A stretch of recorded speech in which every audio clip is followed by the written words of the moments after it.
បាត់ទោះបីជាខ្លួនឯងត្រូវស្លាប់ដោយសារតលងទឹកក៏ពិតមែនប៉ុន្តែខ្មោចប្អូនស្រីចំនួនមួយរបស់គាត់គឺនៅតែត្រឡប់ទៅសាលាហើយត្រឡប់មកផ្ទះវិញជារៀងរាល់យប់អត់ព្រមឈប់សូម្បីតែម្ដងចំពោះរឿងរ៉ាវដែលគាត់បានចែករំលែកមកនេះគាត់មានឈ្មោះថាសៃសប្រាប់ថារឿងរ៉ាវមួយនេះវាគឺជារឿងរ៉ាវដែលកើតឡើងទៅលើប្អូនស្រីចំនួនមួយរបស់គាត់កាលពីឆ្នាំ2018ប្អូនស្រីចំនួនមួយរបស់គាត់ម្នាក់ហ្នឹងគឺមានអាយុទៅ12ឆ្នាំទេហើយក៏កំពុងរៀនថ្នាក់ទី7ដែរប្អូនស្រីចំនួនមួយរបស់គាត់គឺជាមនុស្សម្នាក់ដែលចូលចិត្តរៀនខ្លាំងមែនទែនរៀនមិនដែលឈប់សូម្បីតែម្ដងនឹងឯងនៅម៉ោងប្រហែលជាខ្ទង់8យប់សៃសគាត់កំពុងតែរៀបចំបាយរៀបចំម្ហូបដាក់នៅលើតុនៅខាងក្រោមផ្ទះរបស់គាត់ហ្នឹងកំពុងតែរៀបចំគាត់ក៏ងាកទៅស្រឡឹងតាមផ្លូវនៅពេលដែលងាកទៅស្រឡឹងហ្នឹងក៏គាត់បានឃើញប្អូនស្រីចំនួនមួយរបស់គាត់ដើរមកពីសាលាជាមួយនឹងសភាពគឺពាក់អាវសហើយសពុតខៀវមានស្ពីកាបូបនៅខាងក្រោយនឹងឯងចឹងសៃសនៅពេលដែលឃើញសភាពប្អូនស្រីចំនួនមួយរបស់គាត់ប៉ុណ្ណឹងគាត់ក៏រៀងឆ្ងល់ដែរព្រោះប្អូនស្រីចំនួនមួយរបស់គាត់ចេញពីសាលារាល់ដងគឺម៉ោង4ម៉ោង5ល្ងាចអីទេប៉ុន្តែលើកនេះគឺចេញដល់ម៉ោង8យប់ទើបទៅចេញមកអញ្ចឹងគាត់រៀងឆ្ងល់អញ្ចឹងណាគាត់ក៏ចេញទៅសួរនាំទៅពេលដែលគាត់ដើរទៅដល់ហ្នឹ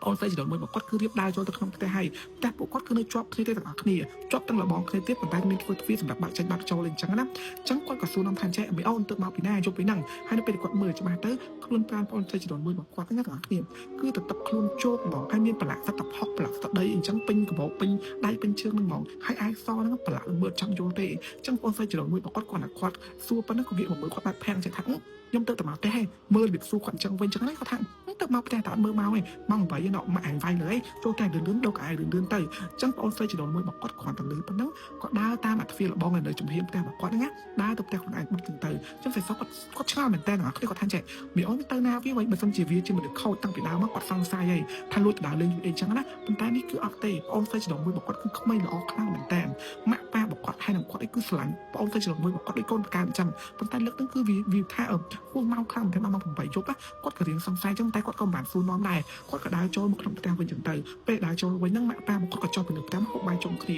កំពុងតែហូបបាយសុកនេះក៏លឺសលេងគេស្រែកចេញពីផ្ទះមីងរបស់គាត់ស្រែកថាចេះបងអង្គុយលងទឹកស្លាប់ហើយកុំឲ្យលងទឹកស្លាប់ហើយគាត់ទៅលឺប៉ុណ្ណឹងគាត់នឹងម៉ាក់របស់គាត់ប៉ារបស់គាត់គ្រប់ចឹងទៅមើលមកពេលរត់ទៅដល់របស់គ្នាគឺឃើញមីងរបស់គាត់កំពុងតែពំដៃពំជើងគាត់សួរថាកូនគាត់នៅណាគេក៏ដុំមីងរបស់គាត់ទៅអញ្ចឹងគាត់តែឃើញប៉ុណ្ណឹងសៃសគាត់ក៏ទិញម៉ូតូរបស់គាត់រួចដុបម៉ាក់ប៉ារបស់គាត់ទៅតាមអញ្ចឹងណាពេលដុបទៅទាំងគ្នាគឺដុបទៅវិទ្យាល័យមួយហ្នឹងដុបទៅដល់គឺឃើញថានៅខាងក្រៅវិទ្យាល័យមួយហ្នឹងនៅកន្លែងស្រះទឹកហ្នឹងណាគឺមានមនុស្សកំពុងតែចោមរោមច្រើនខ្លាំងមែនតើម្នាក់គឺ7ម្នាក់មួយប្រចាំងទៅអាលើសាកសពដែលគេបានឃើញអញ្ចឹងណាអញ្ចឹងមីងរបស់គាត់នៅពេលដែលឃើញគេចោមរោមមើលច្រើនអញ្ចឹងគាត់ក៏ដើរចូលទៅងល់ដៃងល់ជើងគ្រាន់តែចូលទៅដល់មីងរបស់គាត់គឺទុនជង្គង់ដួលហ្មងទាំងអស់គ្នាព្រោះអ្នកដែលគាត់ឃើញដេកស្លាប់ហ្នឹងណាគឺជាប្អូនស្រីចំនួនមួយរបស់គាត់នឹងឯងស្រីសនៅពេលដែលគាត់មើលទៅគាត់កាំងហ្មងព្រោះថាមុនគឺគាត់ទៅបាននិយាយពីបងប្អូនចំនួនមួយរបស់គាត់នឹងទេហើយប្អូនស្រីចំនួនមួយរបស់គាត់ហ្នឹងណាគឺពាក់អាវសសពុតខៀវមានស្ពីកាបូបពីខាងក្រោយនេះដូចសាក់សពដែលគាត់បានឃើញនឹងអញ្ចឹងខ្លួនប្រាណគឺប្រឡាក់សត្វផុកដូចគ្នាបេះបិទហ្មងទាំងអស់គ្នាអញ្ចឹងសៃសពគាត់រៀងឆ្ងល់តែមានរឿងអីកើតឡើងហើយមុនហ្នឹងគឺគាត់និយាយពីប្អូនស្រីចំនួនមួយរបស់គាត់តើប្អូនស្រីចំនួនមួយគាត់ត្រឡប់មកផ្ទះហើយបានប្រឡងទឹកស្លាប់ឬមួយកន្លងទឹកស្លាប់ហើយព្រលឹងដើរមកផ្ទះវិញអានោះគឺជាអីដែលគាត់សង្ស័យគាត់ឆ្ងល់យកទៅមែនតើទាំងអស់គ្នាអញ្ចឹងសពរបស់ប្អូនស្រីចំនួនមួយរបស់គាត់ក៏គេយកធ្វើបន់នៅផ្ទះរបស់គាត់ធ្វើបន់ដូចមនុស្សយើងធំធម្មតាអញ្ចឹងណាមានអាចារ្យមានអីមកពេញហ្នឹងអញ្ចឹងទៅហើយបងប្អូនគឺមកជុំគ្នាអញ្ចឹងទាំងអស់គ្នាអញ្ចឹងពេលហ្នឹងមីងម៉ាក់របស់ប្អូនស្រីចំនួនមួយរបស់គាត់ហ្នឹងនៅពេលដឹងខ្លួនវិញស្លាប់ទៅវិញទៀតគាត់តែឃើញដល់កូនគឺស្លាប់ទៅវិញទៀតមីងរបស់គាត់គឺមានកូនស្រីតែម្នាក់ទេមកពូរបស់គាត់វិញទាំងអស់គ្នាគឺគាត់ស្រែកទៅហោយំអត់ខ្មាស់គេទេទាំងអស់គ្នាបើទោះបីជាគាត់ជាមនុស្សប្រុសក៏ដោយគាត់ថាមកជីវិតរបស់គាត់អត់មានកូនបានទៀតទេអញ្ចឹងកូនហ្នឹងគឺជាកូនតែម្នាក់សម្រាប់គ្រួសារគាត់អីអញ្ចឹងណាអញ្ចឹងម៉ាក់ប៉ារបស់សៃសគាត់យំដែរសៃសគាត់គឺយំដូចគ្នានឹងឯងទាំងអស់គ្នាគាត់យំរហូតដល់ភ្លេចរឿងរ៉ាវដែលគាត់បានឃើញប្អូនស្រីចំនួនមួយរបស់គាត់ដើរត្រឡប់មកផ្ទះវិញនៅអាក្បាលល្ងាចនឹងឯងអញ្ចឹងគាត់ក៏នៅទៅដល់បុណ្យសពរបស់គេហ្នឹងណាបុណ្យសពរបស់បងចំនួនមួយគាត់ហ្នឹងក៏ដល់រហូតដល់ម៉ោង2 10ម៉ោង1ជាមួយគេជាមួយឯងអីចឹងទៅអញ្ចឹងនៅម៉ោងប្រហែលជាខ្ទង់1យប់ម៉ាក់ប៉ារបស់គាត់បានត្រឡប់មកផ្ទះវិញដេកអស់ហើយនៅក្នុងរោងបុណ្យពេលហ្នឹងនៅគ្នាប្រហែលជាខ្ទង់10នាក់ជាងមានប្រុសដែលគាត់កំពុងអង្គុយផឹកស្រាអង្គុយលេងបៀអញ្ចឹងណាសៃសគាត់ហ្នឹងក៏រៀងអង្គុយដេកតែគាត់ក៏ដើររត់ត្រឡប់មកផ្ទះវិញនៅពេលដែលគាត់រត់ដើរត្រឡប់មកផ្ទះវិញហ្នឹងក៏គាត់ងាកទៅកន្លែងទ្វាររបស់មុខផ្ទះមីងរបស់គាត់ក៏គាត់ឃើញបងប្អូនស្រីចំនួនមួយរបស់គាត់ហ្នឹងកំពុងតែឈរនៅកន្លែងហ្នឹងជាមួយនឹងសភាពគឺអាវសសពុតខៀវស្ពីកបោប្រឡាក់សត្វផុកដោយសភាពសពដែលគាត់បានឃើញហើយនឹងសភាពដែលគាត់បានឃើញកាលពីក្បាលប្រឡប់នឹងដូចគ្នាគឺឈរនៅនឹងខាងគ្នាប៉ុន្តែឈរបែបលេលើភ្នែកស្លឹងគាត់ថាស្លឹងលើស្លឹងក្រោមស្លឹងលើស្លឹងក្រោមវិញចឹងទៅស្រីសពេលហ្នឹងគឺគាត់បានខ្លាចទេគាត់ក៏បានចូលរឿងហ្នឹងទៅប្រាប់ម៉ាក់របស់គាត់ដែលកំពុងនៅលើផ្ទះនេះគាត់ដើរហ្មងដើរថា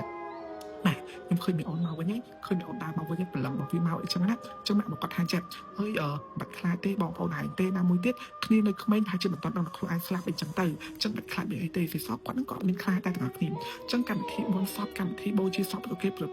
một tay là hố đã chọc rụi rongก็ร้องพอเตอร์บ้างพายจิกตรงมาตัดการมาติดเนื้อเมาพายจิกตรงผมไปยกกระดาษเลยฮะที่ซอฟก็กระปุกตัวไหนขนมแต้ดอกวัดกระปุกจุดตูซับเนี่ยจุดตูซับกระปุกจุดตูซับใหญ่ใช่ไหมนะกระปุกจุดตูซับก็มีเป็นฟิลบ้องกดบ้านเคยก็ไม่ใส่โชว์ระบบแต้บอกก่อนให้บัตรเอากดตีทับปีนาคีเต้คือปอนใส่จะโดนมวยบอกก่อนนั่งไอ้ปันใต้มาร้องคือปอนใส่จะโดนมวยบอกก่อนเดินเมาตามเป็นหลังนั่งไงโชว์ระบบได้บอกได้ห่างแจกอันนั้นคือกดเคยจะบ้านเหมือนจะการโยซับไปต่างๆทีบอกได้ห่างก่อนแจกsẽ cả bong sẽ chẳng bọc đai hay chẳng á chẳng sẽ xóa có cả đa từ đầu chẳng tới có thôi đi thom đa chẳng á đa từ đầu có số thằng trẻ bong mẹ vai nhom ọt nhom lạ phọc thế đấy nhom lạ phọc là từ tật luôn thế đấy những lẹ tật lẹ chẳng tay chẳng bị sọc lưng những thằng ấy cho té tay con chạy ba phần đập ba bay đai chẳng á chẳng phần lần con sẽ dùng mũi bọc quá nắng có đá tam là bong từ bát tiết từ tay lưng nắng tất cả thì mình ném đá tam phía nè cứ đá bụng trà từ mặtอันนั้นคือด้านบนการตัวบัตรมองให้กดก่อนนะแต่ตอนคลาจังตัวคลีกดตอนคลาเต้กดกระทาทอมมาทอมไปจังตัวมันต้นกัดมันต้นไอเต้แล้วโหเราบ้านปีบีไงการมาติดในกดบ้านเคยขโมยโอนใส่จะโดนมือมากดอย่างเงี้ยโชว์ยมระบบแต่บ้านจะเป็นกดคลาดเหมือนแต่ตัวคลีกดคลาดพองกันดับพองเพื่อกดดังแท้โอนใส่จะโดนมือแบบกดเนี่ยนั่นคือบ้านดังตะครูอันสลับหายบนตาดาวโจแต่หัดบานก็ตาไปโชว์ยมดาวจมวิแต่ให้ยมมาตัวคลีสเปียบในกดบ้านเคยอย่างเงี้ยคือการแต่อักษรจึงหลุดมนในกดบ้านเคยจะบอกหลงติดมาดองในกดบ้านเคยคือรูปเรียงวิหลักของไม้พนักบอกวิบากทมให้ดาวนั่นคือมีแต่ตะครุนโจกเป็นครุนของเราดาวจมเป็นแต่ดาวยมจอกล่างหล่อโคตรดังไอ้แต่ละทีมันเป็นไม่ต่างสีซอได้แต่บ้านเคยส้มใบตะวันแปรบอกว่ากับบ้านเคยได้ให้เรื่องมาลงโทษในการตะเกียกวนคลาดแทนตีตรงนี้คือเด็ดฟ้าเด็ดในคลองสนานั่นคือเกบ้านเคยมองต่างทีเช่นแท้คือน้ำมันปุ่มมวยอย่างนี้เป้เด็กเกตลอดมาปิดแต่เว้นเด็กเกเรียนกูเรียนไอ้เงี้ยคอนตราจึงปีสลาเว้นคือเคยปอนใส่มาใส่ซอนะปอนใส่จะโดนมวยเงี้ยดาลางปีเหลืองหมดแฟดาลางมาเหลืองก็จมูกสุดพิษของครูตาหนักไม่ปลักสัตว์พอกปลักไอเป็นครูจังไตดาลางไม้ดาตางเพลย์เอาแต่มาประมวลเปิดจบนั่นคือการจัดมาดาเคยดาเคยดาจึงbị khỏi xả nó đọc một cái với nhau cứ cái khơi trong chỉ rơi năng ai nữa kia nó là cái chúng tôi đưa ra để quạt bài trái ẩm đầy mà ní còn mình tập văn đăng bài nó đọc sẵn ngay nó ôn xây chỉ đổi mũi bọc quạt cơm bài và hai cô ai thì là cái khơi tê có tam để gọi các tháp hai chữ từ biệt tha ẩmจับเชือกตัวเองจังเตอร์ในยมใจบอกก่อนที่จะตั้งแต่ขึ้นฟ้ายมเพลิดเพลินต่างๆนี้ตามแต่มิงบอกว่านี่แหละถ่ายเชิงได้บอกโกนใส่เนี่ยนั่งสู้น้อมเติมมันเพลิดจังมันเป็นเด็กโกนใส่นั่งสลับคือน้ำมันพัชตรงกลางอย่างนี้คือโกนใส่